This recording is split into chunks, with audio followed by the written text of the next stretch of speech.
Assalamualaikum warahmatullahi wabarakatuh. Selamat pagi Waalaikumsalam warahmatullahi pemirsa wabarakatuh. Potere Spesial Podcast.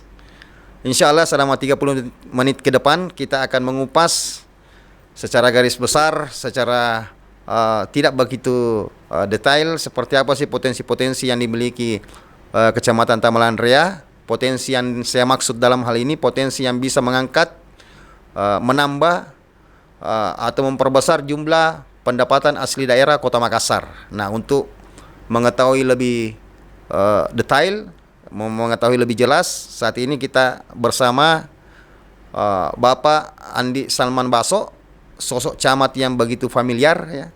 Camat yang senang bersosialisasi, senang bergaul, senang mendatangi warganya, ya. Senang berkolaborasi dengan berbagai unsur lapisan masyarakat. Selama 30 menit ke depan kita akan banyak bertanya tentang seperti apa sih Kecamatan Tamalate itu. Nah, untuk lebih jelasnya kita sapa beliau. Assalamualaikum Pak Andi. Waalaikumsalam warahmatullahi wabarakatuh. Pak Ipung, saya panggil Pak Ipung aja ya. Panggilan akrab aja. Pak Andi, sudah berapa lama diberi amanah untuk mengakomodir pembangunan di Kecamatan Tamalan Rea ini, Pak Andi? Makasih. Saya sebelumnya saya sapa dulu teman-teman pemirsa atau penggemar podcast Potere. Potere. Assalamualaikum warahmatullahi wabarakatuh. Selamat sore, salam sejahtera untuk kita semua. Jadi Pak Ipung, saya camat diberi amanah oleh Pak Wali Kota, Pak Dani Pomanto itu tahun 2021 Desember akhir tahun tanggal 31 Desember tahun 2021, dan sampai sekarang masih dipercaya oleh Bapak Wali Kota untuk membantu dalam bagaimana mendrive Kecamatan Tamalan Rea ini. Iya, saya lihat ini Tamalan Rea pesat sekali Pak perkembangannya, terutama kalau kita arah perintis belok kanan masuk BTP, Masya Allah sudah tumbuh berkembang ini ya kawasan bisnis di sana Pak. Iya, Pak Camat. Iya, betul. Memang Kecamatan Tamalan Rea ini di waktu tertentu atau jam-jam tertentu cukup padat, karena dia juga salah satu pelintasan dari dua kabupaten penyangga, begitu Goa maupun Maros. Karena ini jalan alternatif, jadi warga-warga Maros atau Goa yang bekerja di daerah-daerah Tamalan Rea atau mau ke kota itu bisa dia melintas. Jadi memang kepadatan kendaraan dan kepadatan masyarakat yang bergerak itu di Tamalan Rea cukup padat pada pagi dan sore hari. Dan Tamalan Rea memang BTP yang kemarin kita tahu tahun-tahun 80 90-an seperti perumahan, tapi ini sudah memang betul-betul maju pesat. Saya belum camat saja itu Tamalan Rea di BTP yang terdiri 2 kelurahan, ada Kelurahan Tamalan Rea, kemudian dimekarkan di tahun 2000 kalau tidak salah 2016 juga, kalau tidak salah 2016 itu menjadi Kelurahan Buntu. Jadi yang tadinya 1 kelurahan menjadi 2 kelurahan lagi. Dan memang cukup pesat bisnis di sana. Apalagi bisnis retail, kemudian bisnis kuliner, yang memang tahun ini hampir bisa membantu penunjang dengan program Wali Kota Makassar Kota Makan Enak. Iya. Nah, itu, makanya saya bilang ke teman-teman nih, beberapa kawan yang saya ajak ke BTP, saya bilang begini, ditutup pintu gerbangnya BTP, saya masih bisa hidup karena ini adalah miniaturnya Makassar. Siap. Iya. Artinya Makassar mininya ini. Ya, betul. Pak Camat, ini 10 tahun terakhir kondisi Tamalan Rea ini begitu berkembang di bawah kepemimpinan Bapak Wali Kota Insinyur Ramadan Pomanto, terutama akses bagaimana masyarakat bisa membuka peluang-peluang usaha yang mereka geluti. Ini karena masyarakat Tamalan Rea ini yang punya banyak modal atau aksesnya untuk berbisnis dipermudah oleh pemerintah setempat ini, Pak Camat? Ya, oke. Memang Tamalan Rea ini tadi kita sudah katakan bahwa daerah yang cukup pesat. Tamalan Rea ini sedikit Pak Ipung saya sampaikan supaya warga pemirsa podcast bisa ketahui. Tamalan Rea ini luas wilayahnya itu kurang lebih 31,5 km persegi. Termasuk kecamatan luas yang ada di Makassar, Iya, Pak? termasuk hampir lebih luas dari lebih kecil dari Biringkanaya. Oh, gitu. Jumlah penduduk kita itu kurang lebih 130.000 jiwa. Ini di luar dari warga yang tidak punya NIK, tidak punya KTP. Kita tahu Tamalan Rea ini adalah tempat pusatnya, bisa saya klaim bahwa pusatnya tempat pendidikan, karena di situ ada universitas yang terkemuka di Indonesia Timur dan mungkin di Indonesia barangkali. Unhas. Belum lagi sekolah-sekolah universitas swasta, ada Universitas Islam Makassar, kemudian ada sekolah-sekolah tinggi. Boleh dikatakan pendidikan di Tamalan Rea itu ada kurang lebih 17 sekolah tinggi universitas. Kemudian di sana juga ada rumah sakit internasional. Kemudian ada rumah sakit Unhas. Jadi memang sangat pesat. Jadi Tamalan Rea ini kalau mau dikatakan punya potensi yang besar, itu cukup besar dia. Miniaturnya Makassar ya. Iya. Kecamatan Tamalan Rea terdiri 8 kelurahan. Jadi ada Tamalan Rea Jaya, Tamalan Rea Indah, Kapasa Raya, Tamalan Rea, Buntusu, Bira dan Paraloe. Kemudian di sana marginal. Artinya kenapa marginal? Apapun yang kita cari, mulai pekerjaan, mulai dari pekerjaan yang pebisnis sampai tukang batu, apa itu ada semua ada di sana. Semua ada. Begitupun juga dengan pendidikan. Dan mereka semua hidup dengan rukun ya. Dia semua dengan hidup dengan rukun. Itu. Jadi masyarakat di sana, Pak, bisa dikata sudah melek huruf semua. Tidak ada yang benar-benar tidak tersentuh oleh jenjang pendidikan. Jadi ya, walaupun memang sebenarnya Tamalan Rea ini kan termasuk sebenarnya daerah tua juga. Karena kita tahu kenapa Tamalan Rea itu munculnya nama Tamalan Rea itu, orang-orang tokoh masyarakat bilang itu kenapa disebut Tamalan Rea, karena supaya dibilang tidak bosan orang. Itu bahasanya Tamalan Rea, tidak bosan-bosan. Dan terbukti sekarang kalau kita ke Tamalan Rea tidak pernah bosan. Tidak pernah bosan ya. Banyak akses hiburan yang kita bisa peroleh di sana. Belum lagi kuliner ya Pak Camat ya. Siap. Jadi memang pendidikan ada memang beberapa penduduk asli yang belum tersentuh. Tapi dengan adanya program Masikolata misalnya. Masikolata, jadi pemerintah Kota Makassar di bawah kepemimpinan Pak Ramdan Pomanto itu menyampaikan, menyuruh kami pemerintah untuk mendata semua masyarakat yang belum pernah sekolah dan putus sekolah, untuk bisa diedukasi, kemudian diikutkan kembali. Kalau yang putus sekolah, kalau yang belum pernah sekolah, itu akan diikutkan paket A, paket B, paket C, paket D itu. Pak Camat, salah satu hal yang banyak menjadi sorotan publik adalah adanya kompleks pergudangan di salah satu daerah perkotaan. Ini bisa menimbulkan kemacetan apa-apa dan sebagainya. Seperti apa Pak Camat mentaktisi hal ini, karena kalau kita lihat di Tamalan Rea ada kawasan pergudangan ya Pak Camat ya. Betul Pak. Kita tahan dulu, nanti kita jawab setelah pesan berikut ini. Siap.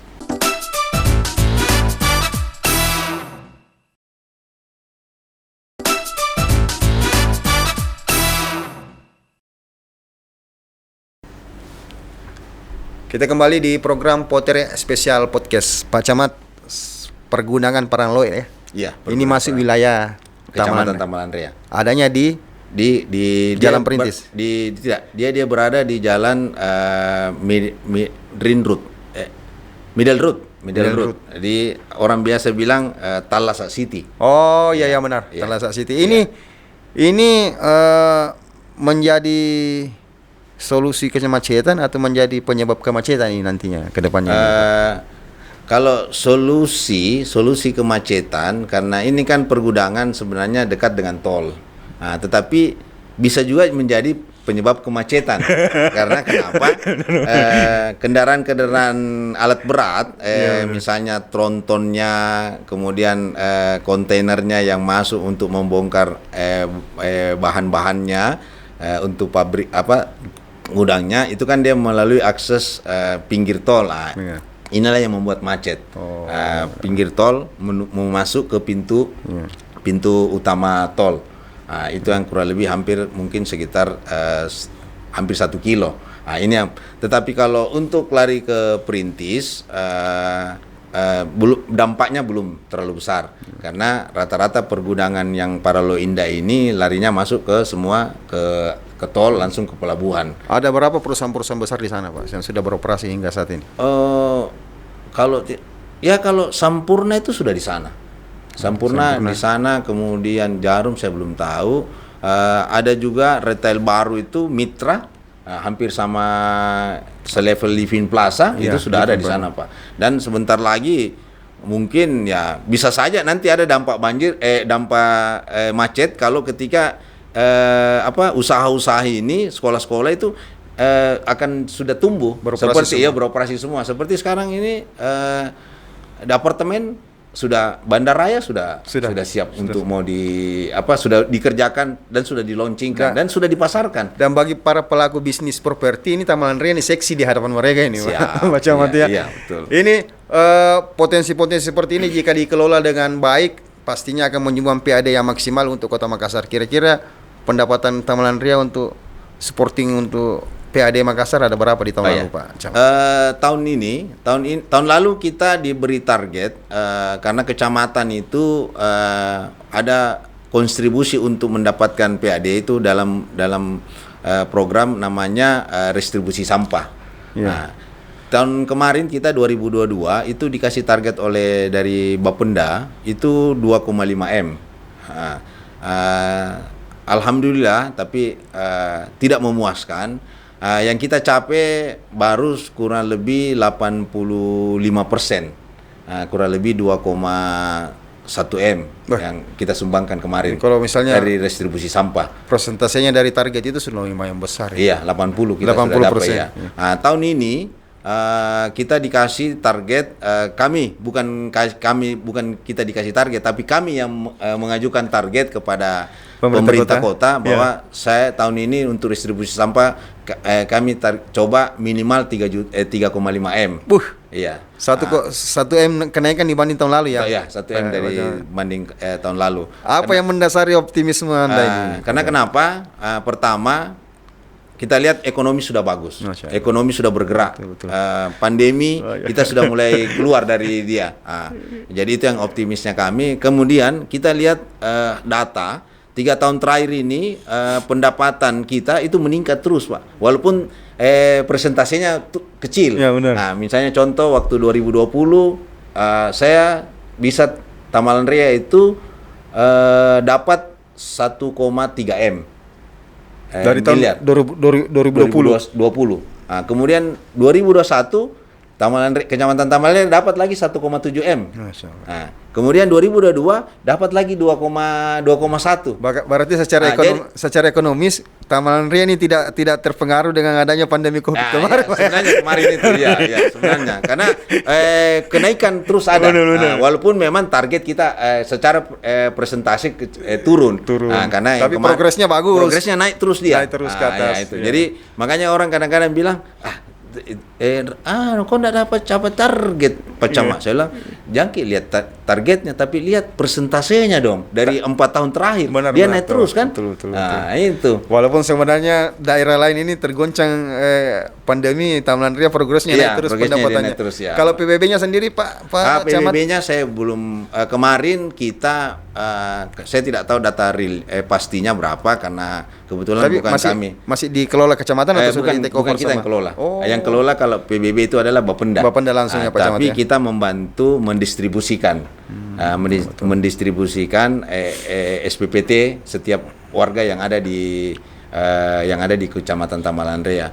Kemarin itu kalau tidak salah kita target itu 20 M kalau tidak salah. Nah, kita cuma dapat hampir 70%. Pak Camat, selaras dengan program kerja Pak Wali Kota Makassar, lorong wisata, di Taman Ria ada berapa long wish yang menjadi andalannya Pak Camat ini jika di tandem head to head dengan long wish yang ada di kecamatan lain ini, Pak Camat? Sesuai dengan visi misi Pak Wali Kota, di situ di bawah kepemimpinan Pak Ramdan Pomanto bersama Ibu Fatma Rusdi, Pak Wali selama masa jabatan 5 tahun itu dia akan menciptakan 5.000 lorong wisata. 5.000. Nah, setiap tahun akan membentuk menyiapkan 1.000 lorong wisata setiap tahunnya di Kota Makassar. Kecamatan Tamalan Rea dengan 8 kelurahan itu kami 2 tahun lalu itu ditargetkan 56 lorong wisata di 8 kelurahan ini. Iya. Nah, dan dari itu semua punya potensi, semua potensi yang berbeda-beda. Nah, tetapi tetap ada yang dia masing-masing kelurahan itu mengandalkan lorong-lorong wisatanya. Nah, yang paling menjadi hitsnya apa? Yang jadi hits untuk Kecamatan Tamalan Rea Kuliner itu ya? adalah ada lorong wisata di suatu kompleks perumahan yang orang bilang kalau perumahan itu susah mau diberdayakan masyarakatnya. Betul. Atensinya rendah. Kurang. Tapi ini ternyata terbalik. Nah, ternyata di perumahan Karmila Sari itu ada lorong wisata yang kita tunjuk menjadi lorong wisata. Ada karena kebetulan Kecamatan Tamalan Rea itu mendapat negara di branding Kecamatan Tamalan Rea itu menjadi negara Swiss. Nah, akhirnya lorong kami kita mengambil nama-nama yang ada di negara Swiss. Nah, lorong yang kami betul-betul siapkan itu ada di lorong Surix namanya. Surix perumahan kompleks Karmila Sari. Di sana alhamdulillah masyarakatnya ya itu tadi. Saya kemarin optimis, tetapi ternyata beda yang kita lihat. Orang kan pasti berpikir, susah kalau di perumahan itu Pak Camat. Partisipasi masyarakat orang rendah. Tapi ternyata tidak. Orang kerja semua, ternyata tidak. Apa yang unik di lorong wisata Surix? Di sana yang uniknya dia Pak Ipung, dia itu boleh saya kategorikan dia paripurna. Karena kenapa? Tanaman-tanaman produktif, kemudian sektor perikanan ada. Kita di sana ada lobster, air tawar. Di sana ada ikan nila. Di sana ada lele. Dan ini lele dan nila ini sudah pernah dipanen. Lobster karena programnya Pak Wali kemarin 2022 akhirnya kita baru dimasukkan. Dan sekarang sudah menetas. Sudah mulai warga di sana melakukan pemilahan untuk pembesaran. Kemudian tanaman di sana macam-macam dan tanaman yang ada di sana itu bisa dia olah menjadi UMKM. Kemudian masyarakat juga di sana sempat bekerja sama mencukupi retail seperti sebelum tutup ini retail yang ada saya lupa ini di dekat pompa bensin yang di Perintis ini sempat membeli sayurannya karena kita di sana masyarakat menanam ada namanya pacoy, kemudian ada sawi, kemudian ada selada. Jadi selain menambah keindahan kawasan sekitar, ini juga bisa menjadi sumber pendapatan warga setempat ya. Karena memang sesuai dengan perintahnya Pak Wali. Ini lorong wisata boleh dikategorikan sebagai penekan inflasi yang ada di Kota Makassar. Ternyata terbukti apa yang diprogramkan Pak Wali Kota Pak Randam Pemanto. Kita tahun kemarin inflasi kita sudah mulai menaik. Daya beli masyarakat sudah mulai naik. Bahkan angkanya melebihi dari provinsi dan nasional. Iya. Ini gara-gara kerja-kerja dari lorong wisata ini. Pemirsa spesial podcast, saya semakin penasaran seperti apa sih sosok Pak Camat di belakang layar ini, seperti apa sih mereka Pak Camat ini memaintenance warganya, berkomunikasi dengan warganya sehingga apa yang menjadi program-program pemerintah Kota Makassar ataupun program nasional yang ada di wilayah itu dapat sampai sejauh ini dapat terlaksana dengan baik. Kita akan kembali Pak Camat setelah iklan pariwara berikut ini.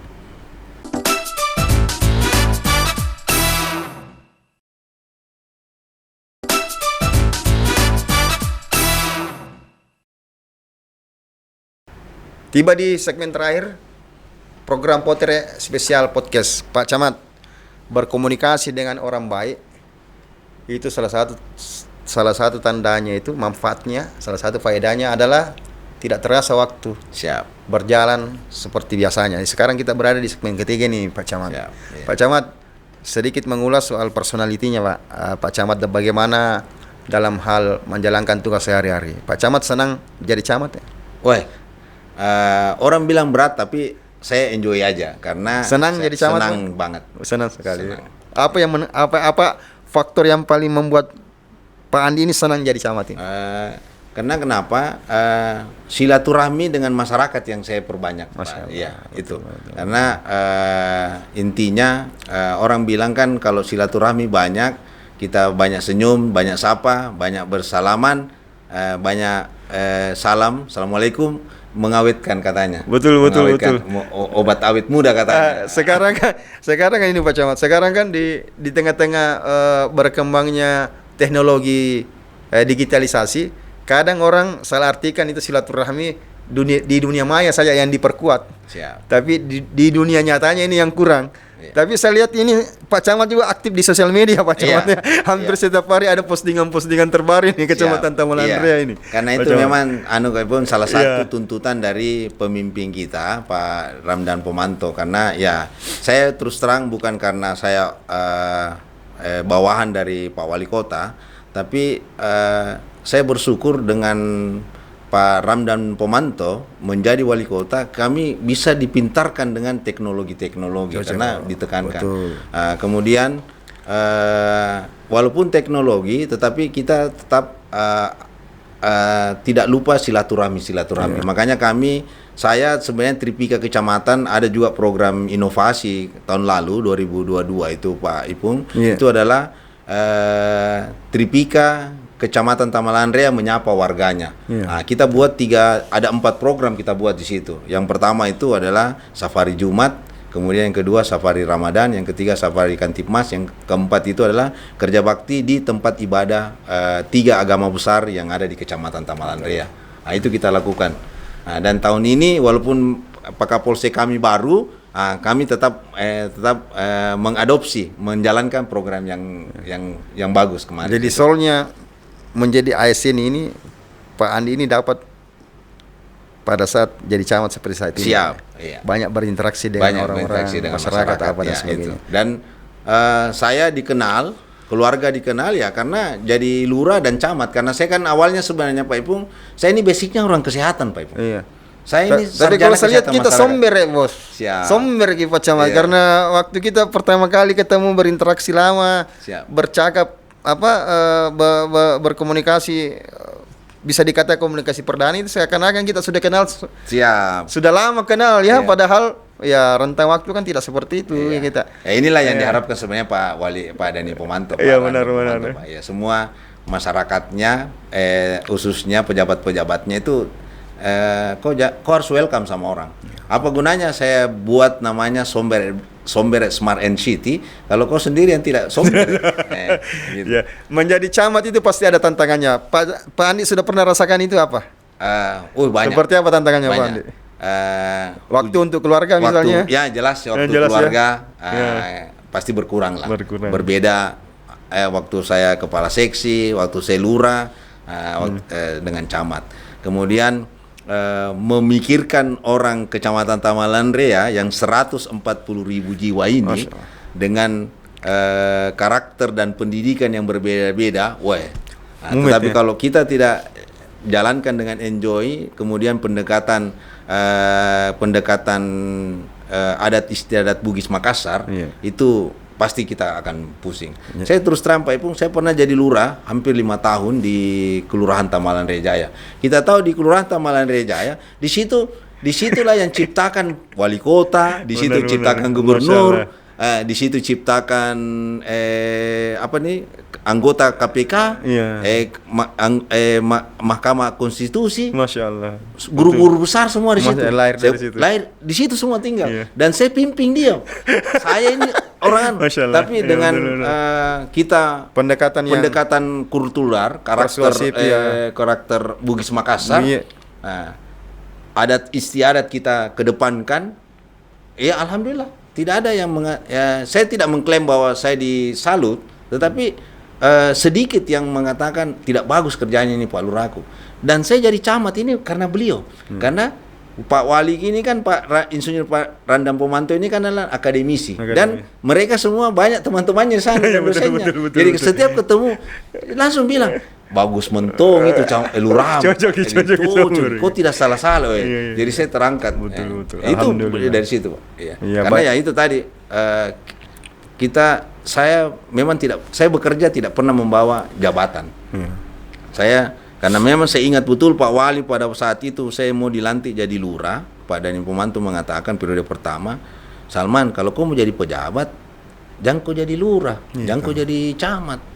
Karena kalau kau jadi lurah dengan camat itu bukan pejabat, kau jadi pesuruh, kau pelayan itu, pelayan masyarakat itu. Nah, pikir kamu kok? Saya bilang, memang saya suka jadi pelayan Pak Wali. Oke, saya lantik jadi lurah. Akhirnya saya dilantik jadi lurah. Padahal saya punya basic sarjana kesehatan masyarakat. Saya dulu di Dinas Kesehatan Kota Makassar, kepala seksi Promkes. Anak berapa Pak? Keluarga, alhamdulillah istri, mudah-mudahan satu terus sampai amin. Karena saya juga ini lelaki setia. Masya Allah. Anak alhamdulillah dua, satu pasang, yang tertua sudah umur 26 tahun. Sudah selesai kuliah Sudah kuliah, lanjut S2 sekarang. Yang bungsu umur 20 tahun yang baru semester 6 di UNAS. Support mereka sendiri terhadap? Support mereka alhamdulillah. Karena saya ini kan termasuk gaptek. Jadi kalau ada yang tapi saya walaupun gaptek, saya tidak malu bertanya kalau ada yang saya tidak tahu. Jadi anak-anak lah yang membantu. Begitu juga ibu karena kebetulan ibu waktu itu dosen bahasa Inggris di Surabaya. Jadi ya kalau ada ini saya tanya-tanya itu. Jadi alhamdulillah keluarga mendukung. Ada solusi cerdas yang diperoleh ya di tengah-tengah lingkup keluarga Pak Camat itu. Nah, kalau misalnya berbicara masalah teknologi, tidak ada kalah Taman Rea Pak Camat. Kenapa? Di sana ada STIMIK, Sekolah Tinggi Ilmu Komputer. Banyak cyber yang bermukim di wilayahnya Pak Camat ini. Pak Camat, karena kita sudah berada di segmen terakhir, mungkin ada pesan, ada hal-hal yang penting yang ingin disampaikan khususnya untuk warga Taman Rea. Singkat kami persilakan Pak Camat. Oke, terima kasih. Assalamualaikum warahmatullahi wabarakatuh. Saya mengharapkan kepada warga kami yang ada di Kecamatan Tamalan Rea, mari dukung program pemerintah Kota Makassar di bawah kepemimpinan Pak Ramdan Pomanto bersama Ibu Fatma Rusdi, yaitu adalah Jagai Anata. Kemudian yang kedua, mari kita sama-sama mensupport program-program Makassar dengan lorong-lorong wisata, program lorong wisata, kemudian keamanan, kebersihan, untuk bagaimana kita bisa mencapai kota Makassar menjadi kota dunia dan Kecamatan Tamalan Rea menjadi kecamatan yang nyaman dan aman. Yang terakhir, salut bagi News. Terima kasih. Assalamualaikum warahmatullahi wabarakatuh. Terima kasih banyak Pak Camat atas waktu dan kesempatannya. Insya Allah jangan berubah, jaga gitu sih Pak Sombireta. Ya. Bukan kalau itu yang kita bisa aplikasikan, bukan hanya warga Taman Rea mencintai kita, tapi seluruh warga Makassar mencintai kita. Pemirsa Potret Spesial Podcast, Taman Rea bisa dikatakan miniatur kota Makassar saat ini tumbuh berkembang secara signifikan. Seperti apa yang kita bahas barusan 3 segmen selama 30 menit ke depan. Kita berharap apa yang menjadi program-program Wali Kota Makassar, Pak Ramdan Pomanto, bisa ditindaklanjuti dengan bagus oleh Pak Camat beserta jajarannya di lingkup Kecamatan Tamalan Rea. Salama kita pada salama. Assalamualaikum warahmatullahi wabarakatuh. Waalaikumsalam warahmatullahi wabarakatuh.